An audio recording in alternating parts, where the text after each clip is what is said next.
नमस्कार दोस्तों, आज एक ऐसी कहानी सुनाने जा रहा हूं जिसको सुनने के बाद, जिसको देखने के बाद आपको बहुत कुछ सीखने को मिलेगा। एक पंडित था, उसकी बीवी ने एक दिन कहा कि हमारे पास इतनी सारी खेती है, यहाँ पर बहुत सारे घास फूस हैं, लेकिन उसको चरने के लिए हमारे पास कोई जानवर नहीं है। अगर आप चाहें तो बाजार से एक बकरी या बकरा खरीद कर लाएं, ताकि उसको हम पाल पोस कर हमारे खेत की घास हमारा ही जानवर खाएं। तो बीवी की बात सुनकर पंडित बाजार चले गए।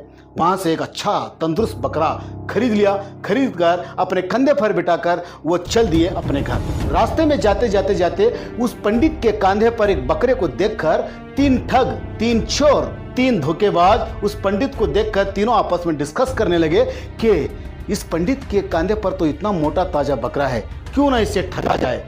ठग कर इसको हम आज अपने पेट की पूजा पूरी करेंगे। पंडित को ठगने के लिए उन्होंने ऐसा प्लान किया कि आप सोच भी नहीं। तो पंडित बकरे को पाकर बड़ा खुश था। वो कंधे पर बिठाकर अपने घर जा रहा था, तो रास्ते में पहले ठग ने उसको रास्ता रोकते हुए पंडित से कहा कि अरे पंडित जी, क्या आप बेवकूफ हो? आपने अपने कंधे पर कुत्ते को क्यों बिठा रखा है? कुत्ते को क्यों बिठा रखा है? तो ये बात सुनकर पंडित को आया गुस्सा। क्या तुम पागल हो? देख नहीं रहे हो, मेरे कंधे पर तो एक बकरा है, मोटा ताजा। पंडित की बात कहने पर भी वो ठग नहीं माना। नहीं पंडित जी, आप किसी से भी पूछ लो, आपके कंधे पर बकरा नहीं, एक कुत्ता है। तो पंडित उसको गालियां देकर खड़ी खोटी सुनाकर वहां से चला गया। और थोड़ी दूर जाने के बाद दूसरा ठग फिर पंडित के रास्ते में आड़े आ गया। आड़े आकर उसने पंडित से कहा, अरे पंडित जी, आप तो उच्च जाति के इंसान हो, आप तो पंडित हो, आपको यह शोभा नहीं देता कि आपके कंधे पर कोई कुत्ता सवार हो। आपको शोभा नहीं देता, तो आपने कुत्ते को क्यों उठा रखा है? उतारो उसको।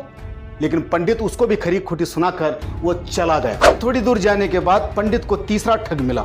तीसरा ठग मिलने के बाद तीसरा ठग ने भी यही कहा, पंडित जी, मुझे आप पर दया आती है कि आपने अपने कंधे पर एक कुत्ते को बिठा रखा है। छी छी छी छी छी छी, मैं ये देखने से पहले मर क्यों नहीं गया? उस ठग की बात सुनकर पंडित ने उसको भी खरी खोटी सुनाई। और वहां से थोड़ी दूर जाने के बाद वो रुक गया।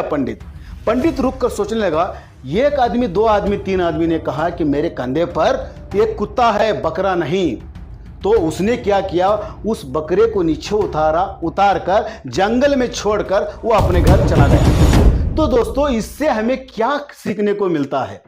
अगर कोई इंसान झूठ को सच बनाने पर आ जाए तो बड़ी देर नहीं लगती। और इस दुनिया में मूर्खों की कोई कमी नहीं है। हर इंसान मूर्ख नहीं होता, लेकिन हर चालाक, हर चतुर इंसान को भी मूर्ख बनाया जा सकता है। फॉर एग्जाम्पल, मैं आपको बताता हूं, ये एक पेन है। इस पेन को अगर आप मेरे को मूर्ख बनाना चाहते हैं तो इसको कह सकते हैं ये तलवार है। तो मैं आपको जवाब दूंगा, अरे यार, तुम पागल तो नहीं हो, ये तलवार नहीं, ये पेन है। फिर दूसरा आदमी मेरे को कहेगा कि नहीं भाई, ये पेन नहीं, ये तलवार है। चौथा भी यही बोलेगा, पांचवा भी यही बोलेगा कि ये पेन नहीं, तलवार है। सारी दुनिया एक तरफ और मैं सयाना एक तरफ। अगर सारी दुनिया चाहे तो मुझे मूर्ख बना सकती है। मैं सोचने पर मजबूर हो जाऊंगा कि क्या ये वाकई में तलवार है, और मुझे भी सारी दुनिया के साथ मानना पड़ेगा कि ये पेन नहीं, तलवार है। तो यही तो सब कुछ आज सोशल मीडिया के माध्यम से लोगों को परोसा जा रहा है कि झूठ को सच और सच को झूठ बनाया जा रहा है। तो इसलिए दोस्तों, अगर कोई आपकी सच्चाई पर सवाल उठाए तो मूर्ख बनने से पहले खुद उसकी तस्दीक करें। चाहे दुनिया आपको जितना चाहे मूर्ख बनाने की कोशिश करे, चाहे दुनिया आपके सच को जितना दबाने की कोशिश करे, आप रुकना नहीं है। आप अपने आप को अपने सच्चे मन से या लोगों के ऊपर विश्वास करने से, आसपास अपने खास सगे संबंधी, अपने बीवी बच्चों, अपने दोस्त साहिबाओं पर भरोसा करना सीखो। तो आज की कहानी से आपको बहुत कुछ सीखने को मिला होगा। तो कुछ ना कुछ सीखने को मिला हो तो फॉलो कर लो, चैनल पर देख रहे हैं तो सब्सक्राइब कर लो, वीडियो को लाइक कर लो और एक अच्छा सा कमेंट करो। और एक अच्छी मोटिवेशन स्टोरी के साथ मैं हाजिर होऊंगा। नमस्कार।